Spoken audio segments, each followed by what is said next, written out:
Okay, welcome back everybody. So before we were talking about compression artifacts, and I just want to quickly go over some of the popular image file types that you might come across as a digital photographer and demystify them a little bit so that you will know what to use. Now JPEG, that's the one that we are most familiar with. It has a lossy compression. It's 24-bit color, which remember means every pixel has 3 colors and each color has 8 bits worth of information.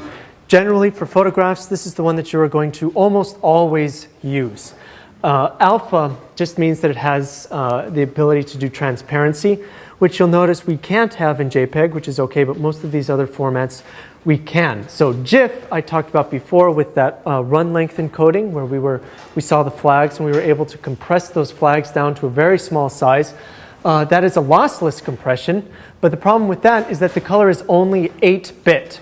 So though there's a little bit of a trick here, though the color you can actually choose from 24 bits worth of color, it's actually, you can imagine like a painter's palette. You can only pick 8 bits or 256 different colors from those and be able to represent a photograph with it. So even so, if you remember before, using that lossless compression technique with the run length encoding, if that wasn't bad enough for photographs, that's really a nail in the coffin. That produces some pretty bad images for us. So avoid GIF.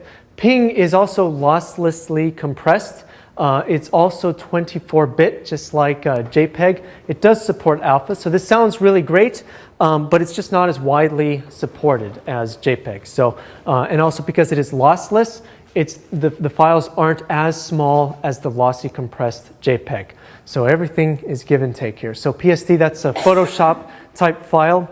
I don't actually know what type of compression they use. If any of you happen to be on the Photoshop team, please tell me. And it can actually support 48-bit color, which, as you remember, means it has the 3 channels, and each one, and when I say channel, I mean it has the 3 colors, red, green, and blue. Each one is 16 bits. And it can also support transparency within layers, and we'll talk about Photoshop in the future. TIFF, if we are talking about needing the absolute highest quality from after you've processed a raw file out of your camera, for example, then you will probably save in TIFF because it is losslessly compressed. It is 48-bit. That means you get as much possible color out of it as you possibly can, and it is also fairly widely accepted.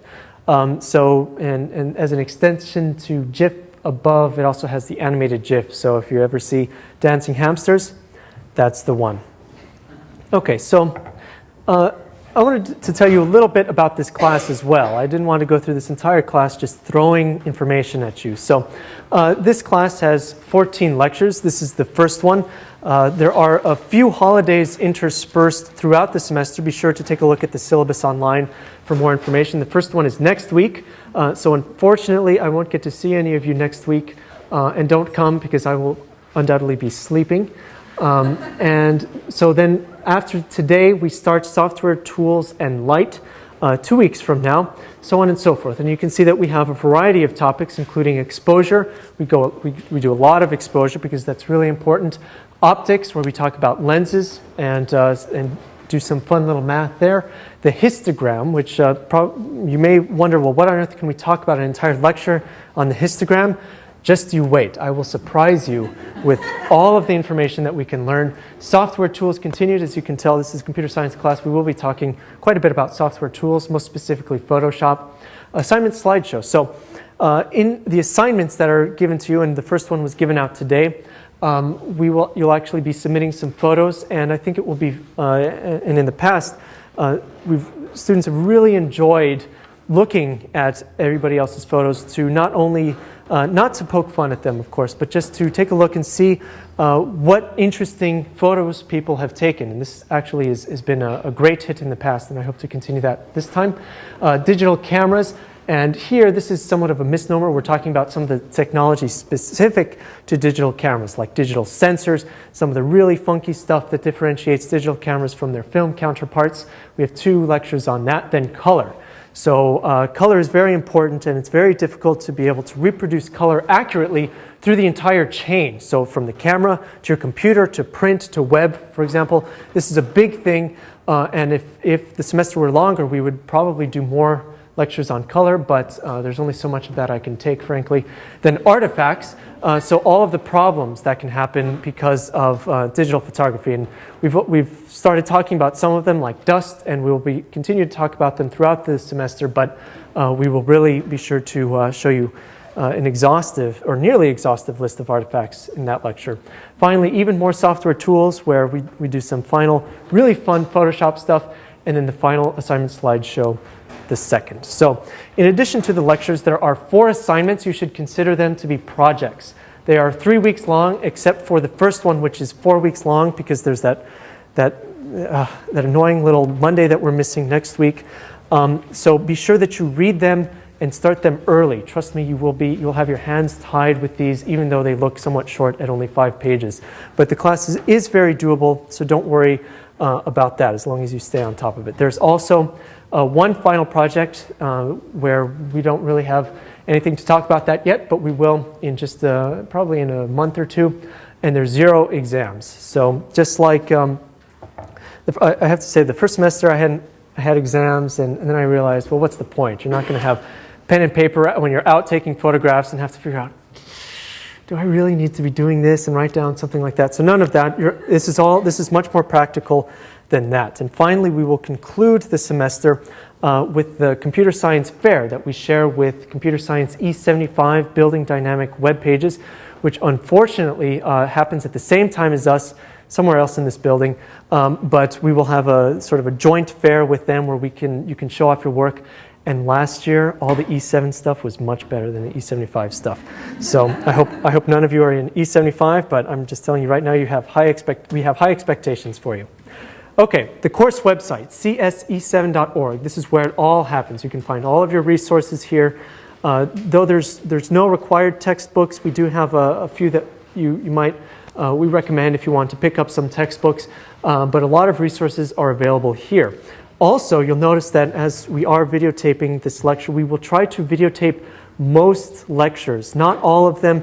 For example, the assignment slideshows, I think that's going to be really boring, just picture after picture on video, so we're not going to do that. So be sure that you are present for lecture 14 and lecture 8, but pretty much the rest we're going to try to videotape and put on the course website a few days after the lecture takes place.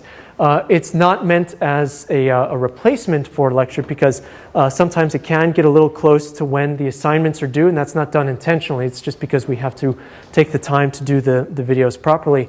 But it is just something, it's an extra tool for you to be able to get used to the material. And I talk fast, so if you need to review something, not only can you ask questions, of course, but you can rewatch a lecture, or if you happen to be out of town, you can watch it there as well. If you have any questions, please feel free to email the staff@cse7.org. So I'm on that list. Chris Thayer is behind the video camera. She's also on that list. She's one of our TFs. And John Seelig, way in the back over there, who likes to stay as far away from me as possible, is also there, and that's us. That is the staff, and there's a lot of you. So please try not to email us individually. We will get to your question, but because there's 3 of us looking at this versus 1 of us looking at our individual email addresses, we will be able to answer your question the quickest this way. Comments, concerns, questions, doesn't matter. You can feel free to email us there. Now this semester we're trying a little bit of an experiment. We are going to be doing a lot of the submission for problem sets, and especially photos, on Flickr, which is a social website that you may or may not be familiar with. And we have established a group there that you must join to submit photos. And as part of that group, there is a discussion board. So if you have a question that's perhaps a bit doesn't need the privacy of email, for example, you might want to ask it on that discussion board. We will also be monitoring that discussion board as well, and you will also be able to get input from your peers. And this means that, yes, you can post photos that you're proud of, for example, show it off on the discussion board, and I'm sure, hopefully, everybody will be able to participate and take a look at what's going on there. Yes? Is there a question? No. Yes? Okay.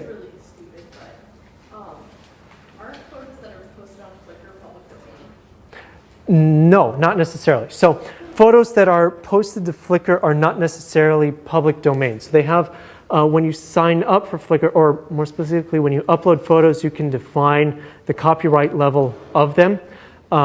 You can define, full copyright, all rights reserved on the photos there. There are a couple of caveats to that. One being is that it's on the internet, but you can set the photos to be private, which means that they will not show up on your Flickr profile. But when you add them to the Flickr group, when you submit and read through the assignment 1 for more details on this, they will show up to us. So there is a way that if you really don't want them to be visible to the outside world, you can set them private and still add it to the group. And only people that have access to the group will be able to view those photos.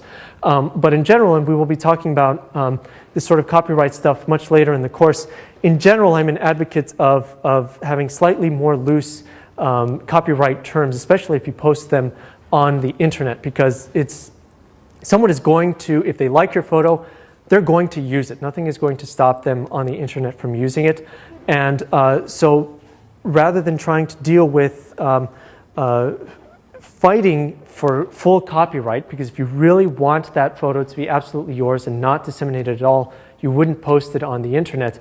We use, for example, even on the website, and for my own photos, we use what's called Creative Commons. And Creative Commons is slightly more lax than full-blown copyright, but you can actually select the terms that you would like. And so in this case, we say that you are free to take some of these photos and here, let me make it a little bit bigger.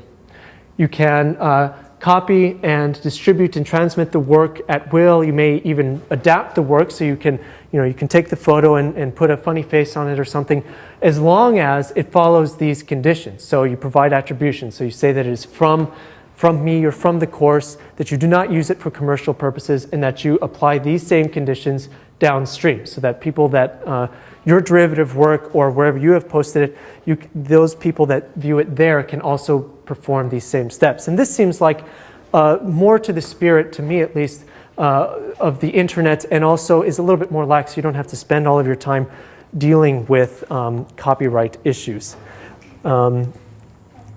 Yes? So on Flickr, there is a way they have built in the option to do Creative Commons. And you notice that here, this is some set of restrictions applied. You can actually, via Creative Commons, change the restrictions that are applied. So you can actually say, you know what, yeah, you can use this photo for commercial purposes. There's actually like a tool on Creative Commons website that you can use to help you pick the right one for you.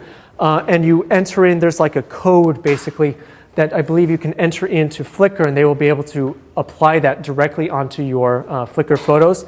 But on the website, we just use something, because frankly, this hasn't yet been tested in court very thoroughly. I'm just using something very simple like my name, some rights reserved, Creative Commons, BYNCSA, which is the sort of code for that.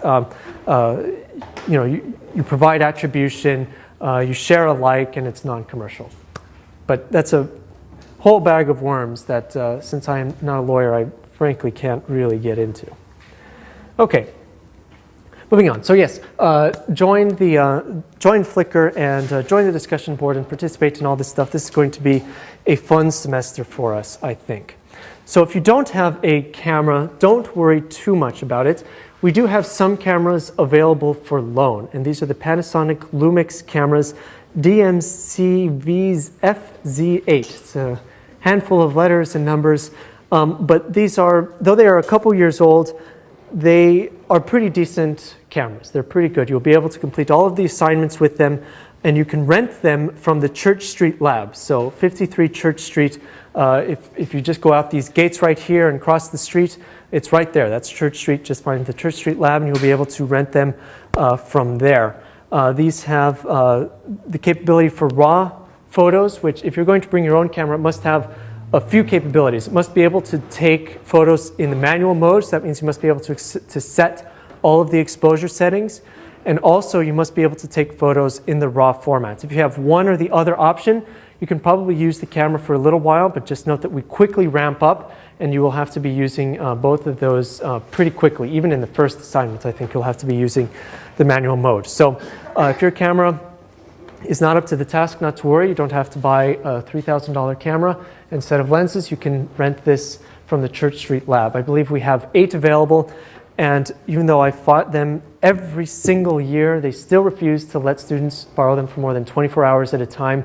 So do note that restriction, that you only have 24 hours with them before they do something bad to you. I'm not quite sure. So if you do have your own, if you have questions about it, you are, of course, more than welcome and to bring it to class, ask us questions about it. But generally, we're not going to be standing up and taking pictures of each other, just so that you know. So you don't have to bring your own camera from home. So generally, if you're familiar, and I've noticed this is decreasing over a couple of years, but if you're familiar with film cameras and you're new to the world of digital photography, you'll notice that there's a lot of similarity to film, particularly in how, especially a lot of the stuff that we've talked about today, there's a lot of similarity there. A lot of the terms are similar, but there are some differences, particularly when we get to talking about Photoshop, when we talk about some of the specifics of digital cameras and the way that digital cameras respond in certain lighting conditions. It's very different than film cameras. So you will not have a difficult transition, but you should still pay attention if you are familiar with film. So sensor sizes, for example, that's probably going to be, well, it's not too new, but it is somewhat new as far as SLR users go. ISO, all of these sorts of things are all very applicable from film over to digital cameras. Okay, so I want to take this lecture in a slightly different direction, because you'll notice from the lecture descriptions a little while back that there's a lot of technical stuff going on. We're talking about digital cameras, exposure, optics, all of this sort of stuff, histograms.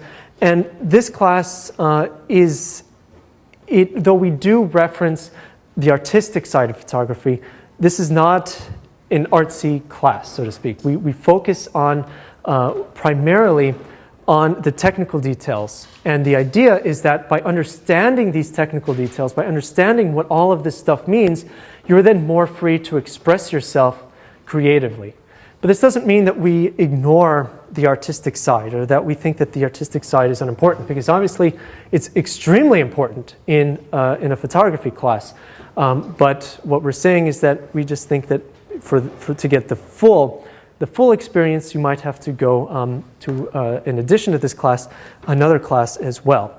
But part of this question, or part of the artistic side of photography, I think, is the question of what makes a photo interesting. And there's no right or wrong answer to this, obviously, and it depends on your definition of interesting, what you like to see and what you don't like to see. But generally, I think what can make a photo interesting is something that nobody has seen before, something that is new or exciting, or maybe not totally new to a person, but at least pretty rare to see. You don't see a lot of these types of photos, and that sort of photo is interesting in terms of the wider audience, in terms of the general appeal. And it certainly is easy, once you start getting really good with the technical aspect of photography, to realize that you just have nothing interesting to take photos of, and to fall into this sort of rut. And this certainly happened to me just a few years ago, where I just felt like I had nothing that I could take a photo of. I had a camera. I didn't have a lot of the equipment that you see here, but I had a camera and I knew how to use it. But I just feel like I had overdone. I mean, there's only so many photos of Harvard you can take before everybody has seen everything. And so what else is there to take? And so I guess I still can't answer that, but but at least, I feel like I have it back now, and this is something new, even in just the past few months, where I feel a lot more excited about this again. And so if you do feel like you've fallen into this sort of photographic rut, don't worry too much about it. Most likely you will get it back. Just don't forget how to take photos. But I think what can make a photo interesting is also what you like to do, what your hobbies are, what types of things you find particularly interesting. Water sports, in this case whitewater rafting, for example. I really love doing this. I don't do it as much as I would like, but this is one of those things that you can't take a bad photo when you're doing whitewater. Well, unless it's all water, then I guess that's a bad photo. But you know what I mean. It's in general bad. And if you are into water sports, I can talk quite a bit about this. You should probably get a case like this. This is called a Pelican case. It is a pretty hardcore case, and I think it's warranted. They say it's warranted against everything except shark bite, bear attack, and children under 5. You can use it as a soapbox. I stand on it. I sit on it all the time. I use this on this rafting trip, for example. I toss it into the river. It just floats downstream. As long as you can get it again, your camera equipment will be safe, and it's made very, very well. And this was actually my primary case for many, many years. But the problem is that even empty, it's just a little bit heavier than what you would like in a camera case. And also it's rigid, so you are limited by the volume that is inside of here. And so this doesn't look very big. As you can tell, it's not going to fit this lens very well. It's not even going to fit this lens very well. But some basic kits, some basic photographic equipment, you can put into a case like this. And of course, they do have various sizes available to you. Did I mention it was Pelican? I forgot. Okay, that would be important. It's just to show you this blank, generic gray case and say, buy this because this is great. Of course, it's useful if you are going to be going through extreme conditions. So sea kayaking, for example, or whitewater rafting, or pretty much anything where you're going to be abusing your camera. This is going to be a great case for you. And if you are going to be doing water sports, get a few of these NRS webbings. These are, you can get them, I don't know, just look, I think it's National River Supply or something like that. But this in combination with these cases, you can attach your camera, or rather, you can attach the case to pretty much anything and not worry about it. I strapped this camera to the rafts just exposed to the water, and yes, we did flip, and everything was perfectly fine. Nothing got wet, everything was perfectly dry. And I really don't care because these are really strong grips. They're not going to let go. And so that's just, it's not necessarily an endorsement for this stuff, but just what I've found has worked very well in this sort of thing. And another thing is that if you buy a decent quality digital camera, they're generally going to be made pretty well. They're going to be made out of plastic, and I hit the door, so it sounds flimsy, but they're generally going to be made of plastic on the outside, but have some sort of metal or magnesium frame on the inside. So they're going to be rigid, and they're going to be built well. I've dropped this thing in negative 10-degree weather onto some rocks, and there's a little chip somewhere, right here, but it still works absolutely fine. And so most of this stuff, I mean, you shouldn't abuse it. Don't throw it into the river, of course. But you don't have to really worry about some of this better stuff getting a little bit wet. You really don't have to worry about dropping it accidentally. A lot of this stuff, well, you should worry about dropping it accidentally if you go from up here. But it will probably outlast your interest in the camera itself. These are very well made cameras, especially the mid-range ones, which I will talk about in just a little bit. So don't over-baby your camera unless it's super compact, something like that. With decent equipment, you don't have to over-baby. It is meant as a tool. It is meant to take a good photograph. But of course, take what I am saying within reason, and don't do anything silly or stupid with your equipment.